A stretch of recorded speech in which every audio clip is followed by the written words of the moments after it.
اگلا رکوع و اس قتل تم سے، اور جب تم نے ایک جان کو قتل کیا پھر تم نے اسے چھپا لیا، اور اللہ تعالیٰ تو جو تم چھپاتے ہو اسے ظاہر کرنے والا ہے۔ ہم نے کہا اس کا ایک حصہ اسے مارو۔ اللہ تعالیٰ اسی طرح مردوں کو زندہ کرتا ہے اور تمہیں اپنی نشانیاں دکھاتا ہے تاکہ تم عمل کر سکو۔ پھر تمہارے دل اس کے بعد سخت ہو گئے جیسے پتھر ہوں یا اس سے بھی زیادہ سخت، اور پتھر بھی ایسے ہیں جب پھٹتے ہیں تو اس میں سے نہریں نکلتی ہیں، اور بے شک جب وہ پھٹتے ہیں تو ان میں سے پانی نکلتا ہے، اور ایسے ہیں جو اللہ کی خشیت سے، خوف سے لرزتے ہیں، اور اللہ تعالیٰ جو کچھ تم عمل کر رہے ہو اس سے غافل نہیں ہے۔ ان دونوں آیات جو پچھلی آیات ہیں، یہ بنی اسرائیل میں جب یہ گائے کا واقعہ ہوا تھا تو اس وقت اس گائے کا ایک ٹکڑے کو حکم دیا گیا تھا ایک مردہ پر کو مارنے کا۔ جب اسے مارا گیا تو وہ اٹھ کے بیٹھا، زندہ ہوا اور اپنے قاتل کا نام بتا کے پھر وہ مر گیا۔ اللہ نے اس طریقے سے ان پر ایک اس کا قاتل کو واضح کر دیا جس پر اختلاف ہو چکا تھا۔ اللہ تعالیٰ قیامت تک حق جتنا مرضی کوئی چھپا لے بالآخر واضح کر کے رہتا ہے۔ یہ قانون ہے کہ حق نے واضح ہونا ہی ہونا ہے۔ ہمیں وہ بعض دفعہ دیر لگتی ہے، جلد بدیر جو ہم لفظ کہتے ہیں کہ جلدی یا دیر سے، ہمیں دیر لگتی ہے، اللہ کے وقت کے قانون میں وہ دیر نہیں ہوتی، ہمارے نزدیک وہ دیر ہوتی ہے۔ اسی طرح یہ جو آیت مبارکہ ہے اس میں دلوں کی بھی مثال دی گئی۔ بعض دفعہ دل پتھروں کی طرح سخت ہو جاتے ہیں،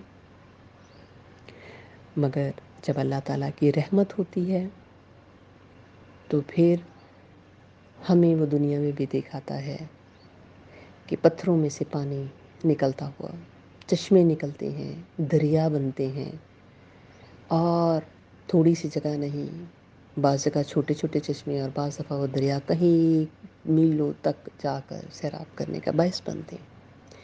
یہی حال اللہ کے بنائے ہوئے دل ہیں۔ بعض لوگ اللہ تعالیٰ ایسے پیدا کرتا ہے جو صرف اپنے ذات تک اور بعض اپنے گھر والوں، اپنے ارد گرد تک فائدے کا باعث بنتے ہیں، اور بعض لوگوں کو اللہ تعالیٰ یہ توفیق دیتا ہے کہ وہ نہ صرف اپنے ارد گرد بلکہ اپنے شہر، اپنے ملک اور بعض دفعہ کئی ملکوں تک لوگ ان سے استفادہ کرتے ہیں، اور بعض دفعہ کئی کئی نسلیں ان سے استفادہ کرتی ہیں۔ یہ اللہ کا کرم ہے، جس کو چاہتا ہے وہ اس چیز کی توفیق دیتا ہے۔ اللہ تعالیٰ ہمیں بھی ان سب لوگوں میں شامل کر لے، اس صف میں جو کہ اللہ کی راہ میں لگے، اور اللہ تعالیٰ نے انہیں توفیق دی اپنی راہ میں لگنے کی اور اپنی ذات سے دوسروں کو فائدہ پہنچانے کی۔ اللہ تعالیٰ ہمیں صدقہ جاریہ کے کاموں کو کرنے کی توفیق عنایت کرے، آمین۔ افتطمعون، کیا آپ طمع کرتے ہیں کہ یہ آپ پر ایمان لے آئیں، اور بے شک ان میں ایک گروہ تو اللہ کے کلام کو سنتا ہے، پھر وہ جو اسے سمجھا ہوتا ہے اس کے بعد بدل دیتا ہے، اور وہ جانتے ہوتے ہیں، اور جب ملتے ہیں ایمان والوں سے کہتے ہیں ہمیں مان لائے، اور جب اکیلے ہوتے ہیں ایک دوسرے کی طرف تو کہتے ہیں کیا تم اللہ نے جو تم پر کھولا ہے ان کو بتا دو گے؟ تو پھر یہ تو تمہارے معاملے میں، اللہ کے اپنے رب کے معاملے میں تم سے جھگڑیں گے، کیا تم عقل نہیں کرتے؟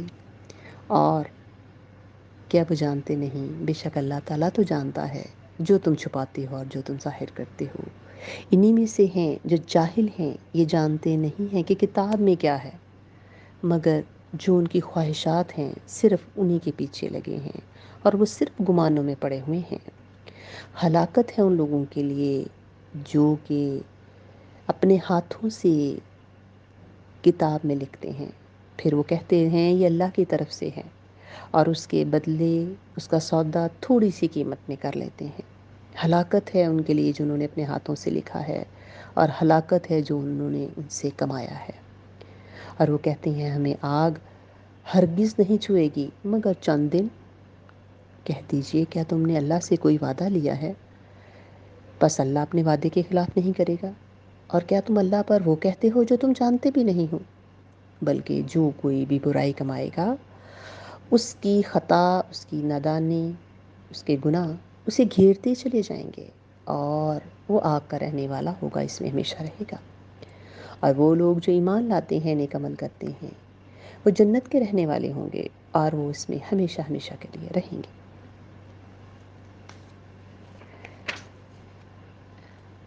یہ چیز اس وقت بھی تھی، آپ صلی اللہ علیہ وسلم کی چاہت تھی، ہوتی کہ لوگ ایمان میں داخل ہوں، جوک تر دوک، زیادہ سے زیادہ۔ اس وقت بھی منافق جو تھے اللہ کے کلام کو سنتے تھے اور تحریف کرتے تھے، بدلتے تھے باتوں کو۔ ایک پورا گروہ منافقوں کا مدینہ منورہ میں رہا۔ یہ نہیں تھا کہ اللہ انہیں ایمان کی دولت نہیں دے سکتا تھا، یہ بھی نہیں تھا کہ ہدایت پہنچانے میں نعوذ باللہ کہیں کمی تھی، نہیں۔ یہ چیزیں ہم پر واضح کرتی ہے کہ یہ روش جو ہے، جو اس وقت تھی، یہ رہے گی، قیامت تک یہ رہے گی۔ حق و باطل میں اسی طرح نبرد آزمائی ہمیشہ ہوتی رہے گی۔ یہ لوگ جو منافقانہ رویہ اختیار کرتے ہیں، انہوں نے اپنے ماتھے پر ٹیگ نہیں لگایا ہوگا ہم منافق ہیں، ان کا دعویٰ زبانیں یہی ہوگا کہ وہ ایمان والے ہیں۔ ہاں، جب وہ آپس میں ایک دوسرے کے ساتھ ملیں گے تو پھر ضرور ایمان والوں پر کلام کریں گے کہ آپ انہیں کیوں دلیل دیتے ہیں، وہ آپ پر بات کریں گے۔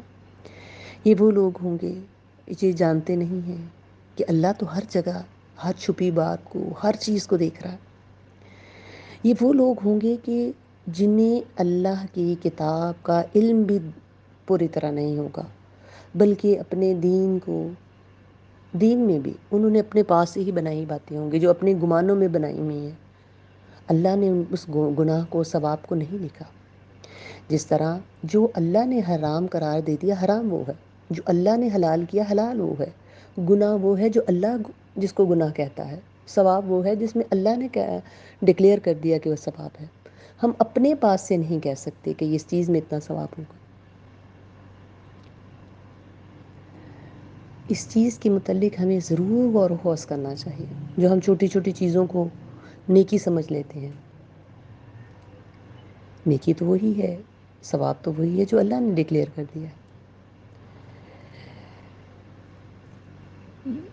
ایک چھوٹی سی مثال میں آپ کے سامنے رکھتی ہوں کہ بعض دفعہ ہمارے بچے جو ہیں آج کل مختلف تہواروں میں ڈیکوریشنز کو پر بہت ٹائم اپنا سپینڈ کرتے ہیں اور وہ اسے نیکی سمجھ رہے ہوتے ہیں، جب کہ وہ نیکی نہیں ہوتی۔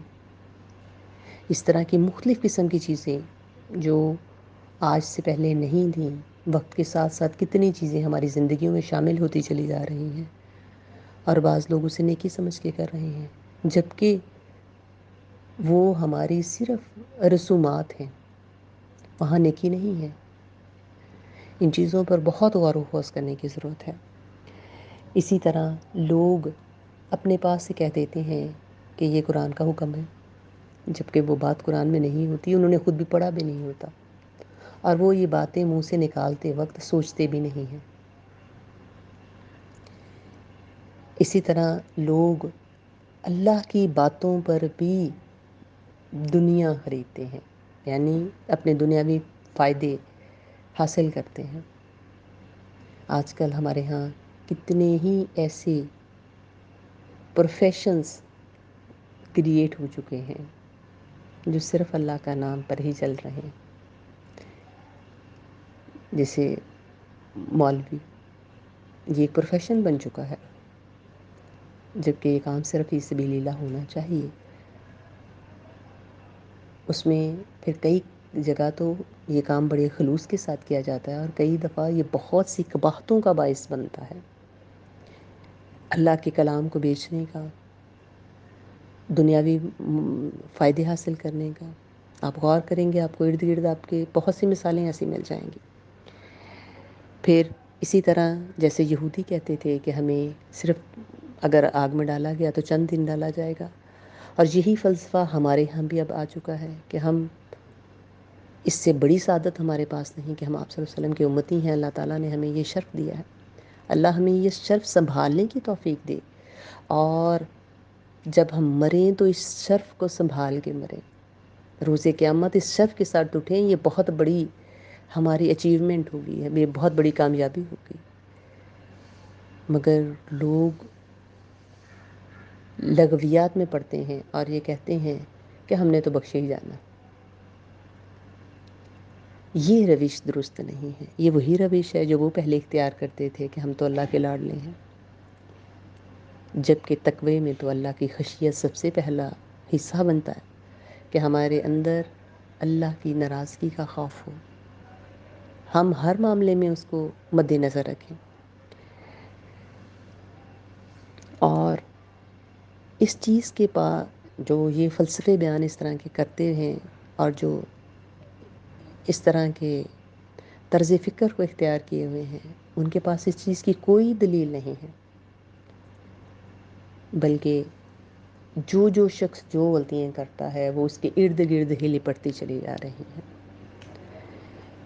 یہ ایک فلسفہ بھی ہے کہ جو شخص جو برے اعمال کرتا ہے وہ بھی اس کے گرد لپٹ رہے ہیں، اور جو اچھے کرتا ہے وہ بھی اس کے ارد گرد لپٹ رہے ہیں۔